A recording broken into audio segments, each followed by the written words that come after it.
flooding for days. Yesterday's rain turned into this morning's washout, closing C-470 and leading CDOT to say, you know, we might want to work on our drainage.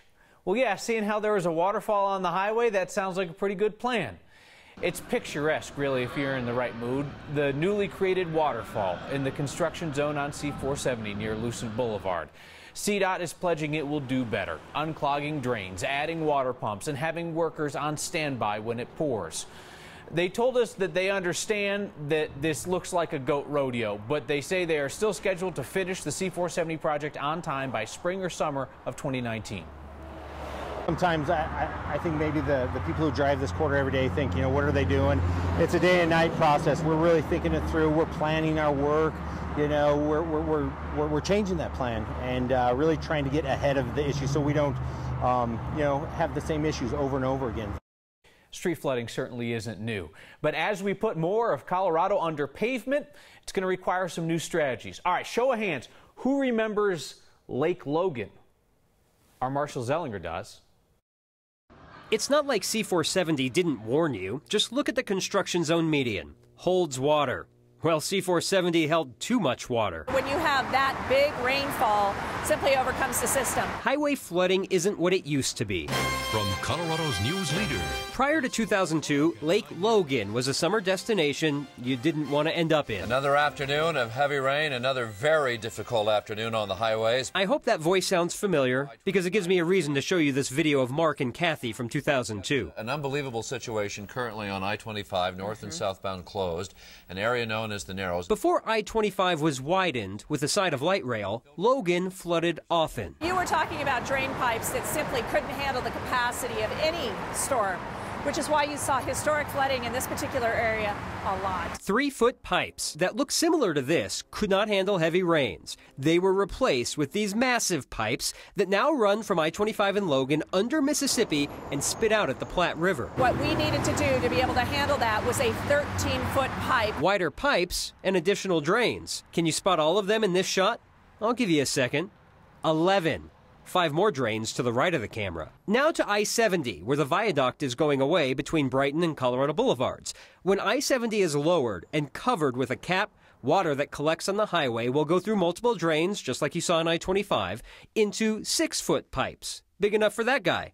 Then the water goes north to the Platte River. That way this area won't have a moniker of its own, like Brighton Beach. For Next, I'm Marshall Zellinger. You should know that we have made several requests to sit down with the Inglewood city manager to talk about the flooding in that city that killed a woman there on Tuesday. Filled the basement apartment where Rachel Haber was checking on her friend's cab. A firefighter had to dive to reach the submerged door, and at that point it was too late. We are hoping to ask the city of Inglewood what has been done in that particular neighborhood and what will be done in the future, because neighbors say the floods there are common. Please do reach out to us with your specific questions for Inglewood. We'll bring those along when the city agrees to talk. This garden is for any person who wants to escape, for the people who want to talk and spend time with their loved ones. It's for the people who are finally ready to heal and the ones too angry to feel anything at all. We built this garden as a community for the community. Kaylin Bailey was 12 when she witnessed people she knew and loved killed and injured inside the movie theater in Aurora. Tomorrow, she and many others will gather to celebrate, as she put it, celebrate the gift of life.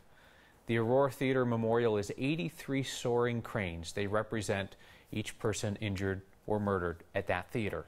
The memorial will be dedicated tomorrow near the Aurora City Hall. Tomorrow night, you'll hear from survivors on how they are doing 6 years later. An inexplicable crime against art in our city has led to an arrest. Police think they found the woman who set fire to the public piano art in Civic Center Park. They say they found Amanda Falia back at the park last night and recognized her from security video.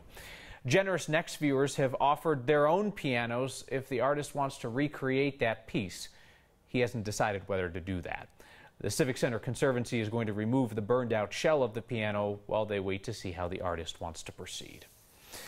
Colorado's unemployment rate is impressively low. But try landing a job after years of battling addiction, being out of work, time living on the streets, or right after getting out of prison. Well, tonight we head to a business in Aurora looking to hire people with just those kinds of backgrounds. And we go there through the lens of photojournalist Brian Wendland. I love it. I wake up, I can't wait to get here. Everyone wants a job that makes them feel like this. It's the most beautiful place I've ever worked, honest. At first, just getting a job was enough for Edward Lafayette. I was homeless on my SUV down by South Platte River, where Salvation Army Crossroads was, for about 3.5 months.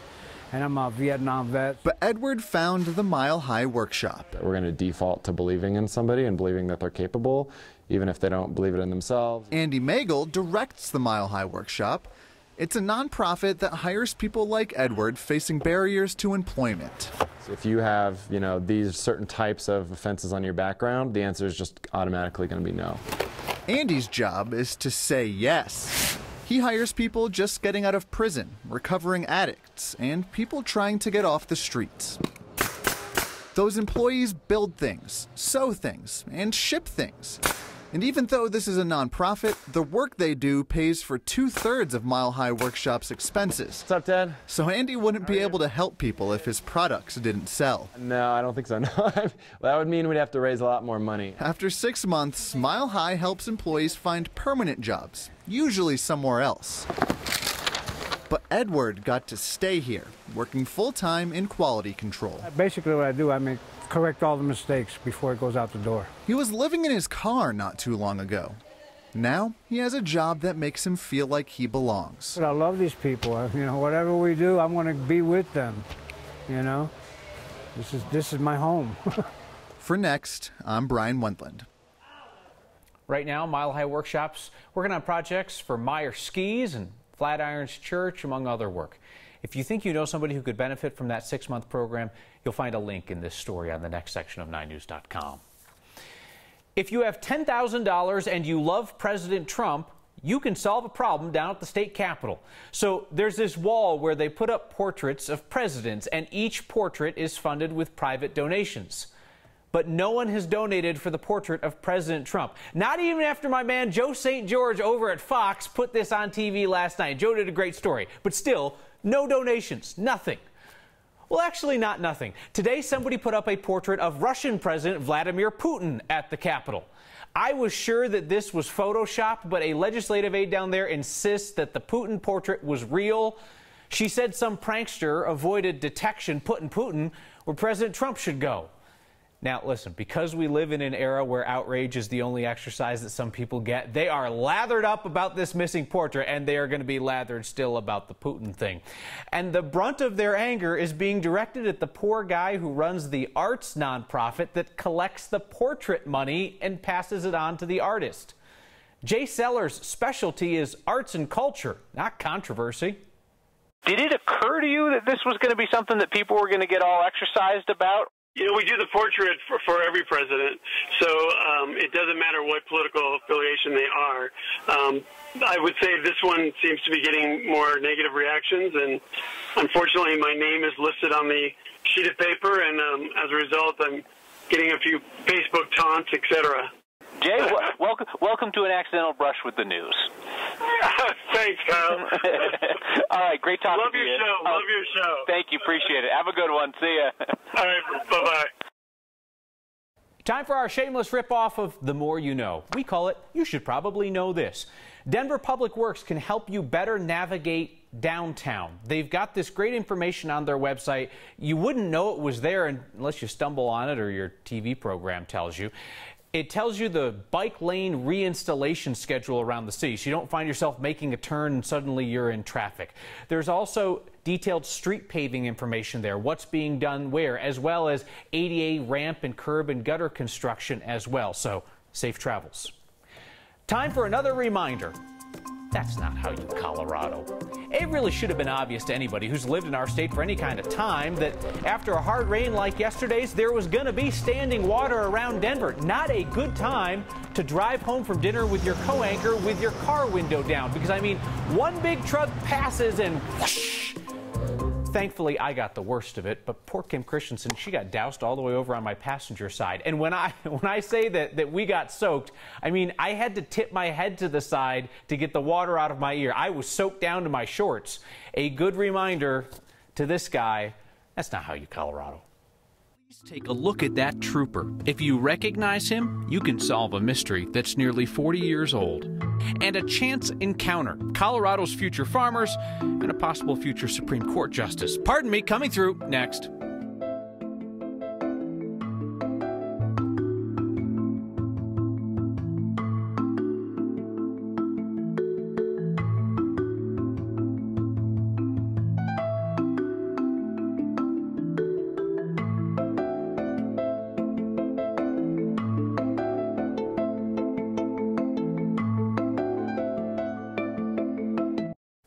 The most Colorado thing we saw today.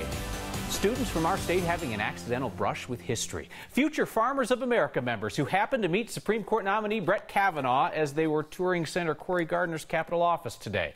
I am told that the young people are Lindy Yoder from Carville on the left, Lindy Yoder, and Austin McCracken from Arickaree on the right. Can I just say, because I know we're going to get emails on this, if your first reaction to Colorado kids meeting a potential Supreme Court justice is to get all political about it, just give it a rest. I mean, don't deny those students the excitement of a moment that their advisor told me that they were just thrilled to have. If you don't like Senator Gardner or Judge Kavanaugh, that's cool. But lay off the Future Farmers of America. I mean, come on, without them, we'll be foraging for food.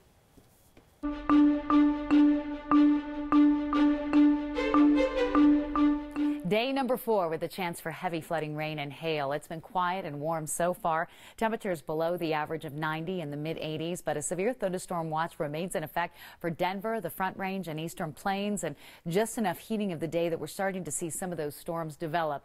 Tracking from the northwest to the southeast. In southwestern Colorado, a flash flood watch out in some of the burn scar areas. They're saying too much rain, so we're monitoring the 416 burn area closely. Lots of tropical moisture rotating around high pressure.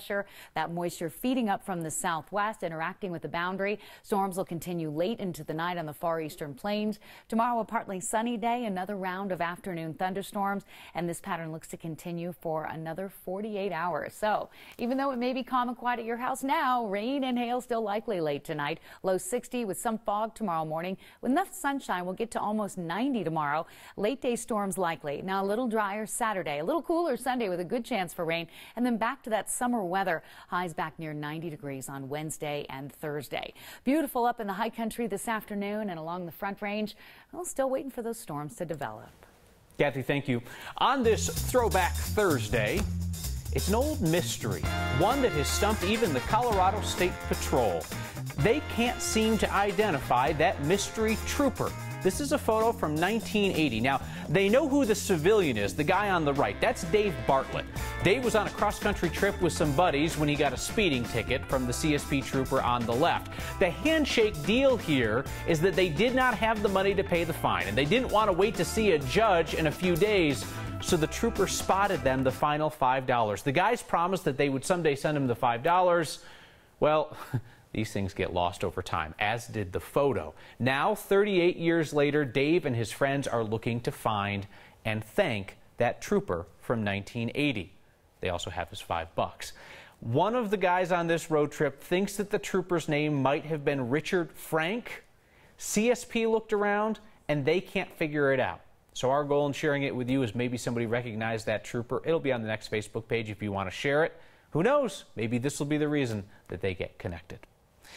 This next story is not about some public servant in trouble, as you often see on the news. This next story is about a public servant doing the right thing, like nearly all of them do every day and never make the news. They are, as we like to say, the good ones, and they're almost all good ones. A man stopped by the Colorado Springs Police Department substation recently to see if there was an officer who wouldn't mind coming by his grandson's birthday party. Jonah was turning 5, and he idolizes police officers. Now, they were all busy the day of the birthday party doing police officer stuff. So instead, they just decided to throw Jonah a party at the police department. Officer Gonzalez bought a cake and a card. Jonah got a little tour, and they made his day, because they're the good ones. If we're going to change the world, we have to start with the kids. It looks like they're learning how to sail. They're learning how to stick together and thrive. And it is a sign that your sharp eyes don't just spot signs, they get them changed for the better. Next. The first lesson of sailing taught to some teenagers on Union Reservoir in Longmont today was this: you are enough. That is not so much a sailing-specific suggestion, but a life lesson for the LGBTQ teenagers who got together today to make friends and to feel comfortable.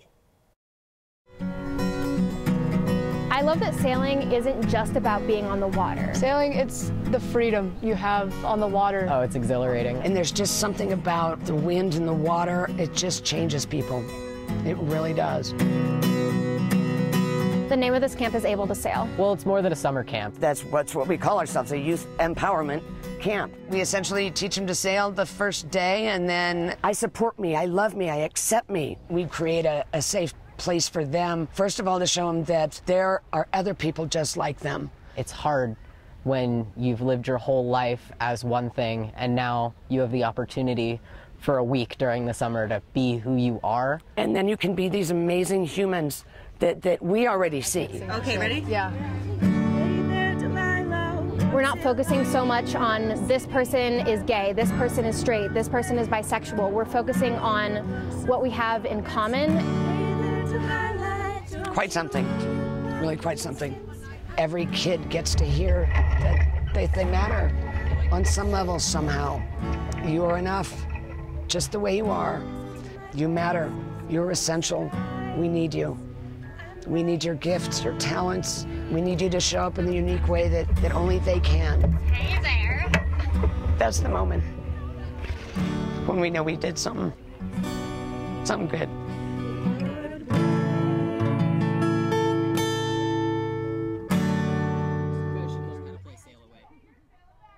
Beautiful day on the water. Able to Sail has camps throughout the summer for all 11 to 18-year-olds, not just for those who identify as LGBTQ. More than 800 kids have gone through those Able to Sail camps since they started. Hey, it is a sign that we all don't just complain about signs that aren't straight in our city, we get them fixed. So there's this sign in Denver near Perry and West 46 that says the Tennyson district is 0.2 miles to the left. Yeah, no, actually, Tennyson is 0.2 miles to the right. And you know what? We called and Denver Public Works got on it for the good of the people. That sign has been fixed. It now points in the right direction. And no, they didn't just toss the sign pointing the wrong way in the trash. That would not be a good use of taxpayer funds. They found a new home for it, 0.2 miles from Tennyson on the other side. Way to go, City of Denver. That's the way to be. It is time to tell someone you've crossed a line. Next.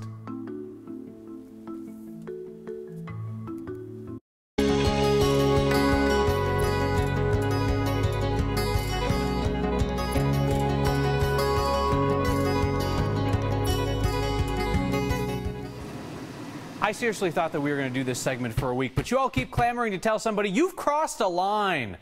I don't know, what's the deal? Are Mercedes exempt from the rules of parking? Next viewer named Dale spotted this in a parking lot in Aurora near the intersection of Jewel and Havana. I understand that's a decent-sized vehicle, but did you not feel that? I mean, come on, you felt that though, right? The sign says 30-minute parking only. I think you get 15, buddy. You get 15. If you see somebody crossing the line, email next at 9news.com or get our attention with the hashtag HeyNext. Well, it was a spicy letter from that Greg guy earlier on in the show, was it not? Prompted a number of you to write in. Jim, I think, agrees. I'll start watching 9 News again when Kyle is gone. Extreme left-wing politics has no place in what should be politically he means neutral. He wrote nutteral, but he means neutral news. And then this note from another Greg. Greg versus Greg. He says, Mr. Clark, I am a 69-year-old Vietnam veteran.